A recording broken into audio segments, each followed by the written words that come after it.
Ito. Oh. Tapos. Okay. Wala isa lang. Okay. Tapos ito.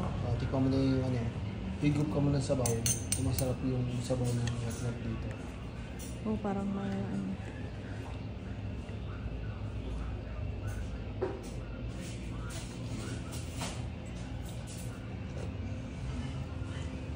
Ang lasa. Walang lasa. Walang lasa. Ito. Sambusa. So, isasaw-saw mo pa siya. Ito. Tikman muna natin. Sige.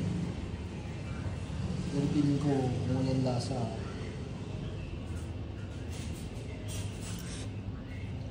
Wala nga. Wala pa rin. Sasaw ka.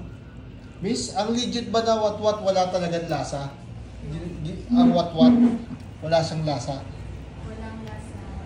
Pag kinakain mo, kailangan mo talaga siya isaw-saw. Meron naman. Tayo lang hindi sanay. Pero mas masarap yung nakadikit sa may bones. Masarap yung nakadikit sa bones. O yan, nasaw-saw ko na yun. Ayan. Ito yun. Ayan. Sarap. Sarap. Masarap siya pag ano.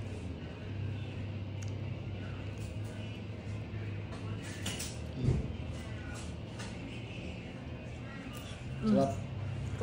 Ito naman. Ako naman. Tikman ko yung... Ito yung mix-mix. O ito. Ito na. Ito na lang.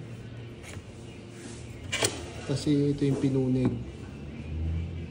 Nakahalo na siya. Oo, nakahalo na siya. Sige, tikman muna natin ng wala sausawan. Parang siyang diyobuan. Ganun yung lasa niya. Hindi, ito po mismo. Yung silit naman, tikman natin yung silit. Yung silit dun sa kainan natin. Ay, gusto mo? Hindi, buto na yung bigay mo. Bibigay ko pa rin yan. Isa lang. Ay, hindi ka parang naman mag-catch.